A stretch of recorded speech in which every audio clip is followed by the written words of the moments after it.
여러분 밤새 안녕하셨나요? 오늘은 7월 28일 금요일 아침입니다. 복염주의보가 계속되는데 주님과 동행하는 여러분들에게 성령님의 은혜로 청량감이 넘치시기를 축복합니다. 오늘은 연대기별 성경 읽기 스가랴서 11장에서 14장까지 마지막 부분까지 읽으면서 말씀 속의 보화를 찾는 날입니다. 그 중에서 스가랴 마지막 부분에 있는 17절 14장 17절로 19절 말씀을 제가 읽겠습니다. 이 세상의 어느 백성이라도 예루살렘에 올라와서 왕이신 만군의 주님께 경배하지 않으면 그들의 땅에는 비가 내리지 않을 것이다. 이집트 백성이 예루살렘으로 올라와서 어울리지 않으면 그들의 땅에도 비가 내리지 않을 것이다. 주님께서는 초막절을 지키러 올라오지 않은 이방 나라들에게 내리실 그 똑같은 재앙을 그들에게도 내리실 것이다. 이것은 초막절을 지키러 올라오지 않은 이집트 사람과 모든 이방 민족이 받을 벌이다. 아멘. 가뭄이 드는 거, 마지막 시대에 우리에게 하나님이 똑같이 내리실 징벌이다 하는데 조건이 초막절을 지키러 오지 않으면, 이런 말씀이 오늘 본문의 내용입니다. 이 스가랴서 14장은 이제 스가랴서의 결론과 같은 그런 부분입니다. 특별히 인류의 종말, 메시아가 다시 오실 때에 그 종말에 일어날 일들에 대해서 예언을 하면서 이어지는 본문의 말씀입니다. 예수님의 재림까지는 큰 줄기에 대해서만 예언을 하지 자세한 내용은 없는데 초막절에 대해서는 자세하게 얘기를 했기 때문에 많은 사람들이 스가랴서 이 말씀을 가지고 초막절을 지키는 데 대해서 장황한 그런 설을 만들어내거나 또 소위 장막교회 이런 이름들을 많이 붙이기도 합니다. 장막 혹은 초막 이런 것을 지키면서 마지막 때를 대비해야 된다는 얘기죠. 12절 말씀 이하를 보면 예루살렘을 치러 오는 모든 민족 이런 표현을 쓰면서 어떤 사람들은 예루살렘에 전쟁하러 오고 어떤 사람은 예루살렘에 조막절을 지키러, 장막절을 지키러 올라온다는 것이죠. 그렇게 동원되어지는 사람들, 전쟁을 하는 사람들은 화생방정과 같은 사람의 속이 높고 이런 비참한 그냥 칼로 싸우는 전쟁이 아닌 그런 전쟁이 일어날 것이다. 요즘 같으면 미생물전이나 화생방정 같은 것을 생각나게 만드는 그런 전쟁이 일어난다고 합니다. 오늘날의 인류를 보면 이미 준비는 다 되어 있죠. 소포 하나라도 최근에 보면은 대만에서 온 소포를 열지 마라 이런 거 있지 않습니까? 뭐가 들어있을지 모르는 출처 이상의 소포들 때문에 걱정들을 하는데, 그런 무시무시한 전쟁들, 세균전 같은 것들은 온 세상이 금하고 있지만 언제 어떻게 일어날지 모르는 일들이죠. 그런데 16절 말씀을 보시면 전쟁에 남은 자들의 해마다 초막절에 올라온다, 이렇게 16절에 말씀하면서 이제 17절 말씀이 이어지는 것입니다. 예수님께서 재림하신 이후에도 상당 기간 동안에 지켜야 될 명절이 초막절이다, 이렇게 많은 사람들이 이해하고 있습니다. 유대의 절기 가운데 하나님께서 친히 모세를 통하여서 세 가지 절기를 주셨죠. 유월절 첫 번째가 잘 아시는 이집트를 탈출할 때에 일어났던 사건들을 기념하면서 어린 양의 피를 바른 사건 아닙니까? 그 유월절은 예수님께서 십자가에 달려 돌아가심으로 말미암아 완성이 되었죠. 부활하심으로 말미암아 우리들에게 유월절의 은혜를 허락하여 주셨습니다. 하나님의 어린 양으로서 세상 죄를 지고 간 것이죠.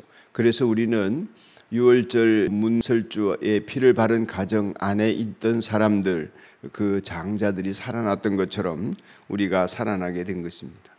그래서 완성이 되었다면 77절 오순절이라고 하는 77절 역시 성령 강림으로 완성이 되어졌죠. 그리고 이제 남은 하나의 절기가 초막절 혹은 수장절, 장막절 이렇게 표현하는 절기인데, 광야를 지나올 때에 장막을 짓고 살았던 것이죠. 이제 그 초막, 장막 이렇게 표현하는 것은 어쨌든 임시 거처다. 그래서 이제 영어로 보면 태버너클 처치라고 하는 그 영어 이름을 가진 교회들이 미국에도 전 세계적으로도 많거든요. 장막 교회다. 이제 장막이라는 말 자체가 우리 인생을 대변하는 표현이기 때문에 또 그렇고, 오늘 이 스가랴서 14장에 나오는 말씀에도 우리에게 주시는 은혜가 있기 때문에 그런 말을 씁니다. 인생이 나그네 길이고 우리가 어디에 있든지 그것은 장막에 불과하고 그것이 영원히 영구적으로 살 집이 아니라 어떤 집도 영원한 집은 없다 하는 것을 이제 신앙적으로 표현하는 것이죠. 아무리 영구적인 건물을 지었다 할지라도 나그네 생활 동안에 필요한 장막에 불과한 것이고 이 사실을 항상 잊지 말고 살아야 할 것이다. 그래서 베드로 사도도 나그네로 있는 동안에 경건하게 지내라 이런 말씀을 하지요. 이 땅에 어떤 집이라도 장막입니다. 그런데 이제 이 장막은 크게 지나가는 집이다 이런 의미와 함께 또 다른 의미는 수장절이라 하거든요. 그건 감사절기죠. 곡식을 저장해 놓았다는 뜻입니다. 추수감사절로 오늘 우리는 이어서 지키고 있는 것입니다. 그 감사는 6월절이나 77절은 예수님의 죽으심과 부활 그리고 성령 강림으로 완성이 되었지만은 수장절 같은 것은 우리가 하늘나라에 가서도 계속해서 감사의 절기를 지켜야 하는 범사에 감사하는 사람들이다 이런 의미가 있죠. 또 마지막으로 이 수장절과 초막절의 의미는 아무래도 유대인들이 이 날을 기해서 성경을 읽었거든요. 그러니까 하나님의 말씀을 가까이 하는 절기. 이제 곡식을 저장해 두었으니까 다음 이제 농사철까지는 농한기가 되지 않습니까? 농한기 동안에 뭐 했냐? 하나님 말씀을 읽었단 말이죠. 우리가 율법 전체를 낭독하며 기억하는 이 유대인들의 절기가 장막절이었다 할 때에 이 일 역시 우리가 예수 그리스도를 닮아가고 하나님의 말씀을 읽어가고 거룩한 삶을 추구하고 비록 이제 농사는 잘 지어서 많은 풍성한 가을의 결실이 있다 할지라도 마음이 변하지 않고 심령의 양식을 먹는 그런 기간들이 초막절이었습니다. 그러니까 예수님이 호련히 이 땅 가운데 오셔서 재림하실 때에 그 재림과 더불어서 일어나는 일이 이제 하나님 앞에서 우리가 청년 동안 왕노릇한다 하는 천년왕국에 대한 얘기도 있는데 땅에 있는 사람들은 그 천년왕국 기간 동안에 끊임없이 성결을 추구하고 거룩한 삶에 대한 이 초막절을 지키는 사람들이 되어야 한다 하는 것이죠. 이 초막절을 지키지 않을 때는 가뭄, 그 나라가 비가 내리지 않을 것이다. 주님이 이런 말씀을 해 주셨습니다. 그러니까 육체를 가지고 있는 우리가 다른 절기는 몰라도 이 장막절 우리가 나그네입니다. 우리가 하나님 앞에 늘 은혜를 입은 자입니다. 그러면서 감사를 드리고 더 나아가서 이 땅에 사는 동안에 하나님이 주신 은혜를 따라서 율법과 하나님의 말씀에 창념할 수 있는 영의 양식을 먹는 절기를 그렇게 지켜가는 것이 우리 그리스도인으로서 감당해야 하고 즐거이 해야 할 일이다 하겠습니다.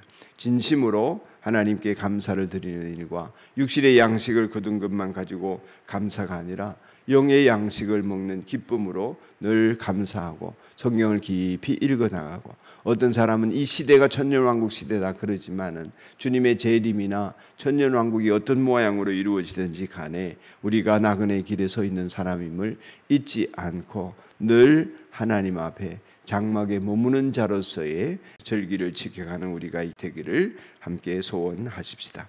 기도드리겠습니다. 하나님 아버지, 나그네 길에 서 있는 저희들이 오늘도 본향을 향하여 나아가는 사람들임을 잊지 않도록 하시고 주의 말씀을 허락하여 주시니 감사합니다. 초막절을 지키라 하신 하나님의 마음처럼 저희들의 육신의 삶이 살아드리는 은혜가 있게 하여 주시기를 간절히 소원합니다. 온 민족이 하나님 앞에서 나그네임을 인정하게 하시고 이 땅을 하나님이 섭리하고 다스리심을 믿고 바라보면서 영원한 나라를 소망하는 가운데 이 땅에서 주님께 구원의 은혜를 감사하고 또 베푸시는 뜻을 헤아리고자 늘 육신의 양식과 영의 양식을 함께 풍성하게 섭취하는 저희들이 되도록 하여 주옵소서. 예수님 이름으로 기도드리옵나이다. 아멘. 하늘에 계신 우리 아버지, 아버지의 이름을 거룩하게 하시며 아버지의 나라가 오게 하시며 아버지의 뜻이 하늘에서와 같이 땅에서도 이루어지게 하소서. 오늘 우리에게 일용할 양식을 주시고 우리가 우리에게 잘못한 사람을 용서하여 준 것 같이 우리 죄를 용서하여 주시고 우리를 시험에 빠지지 않게 하시고 악에서 구하소서. 나라와 권능과 영광이 영원히 아버지의 것입니다. 아멘.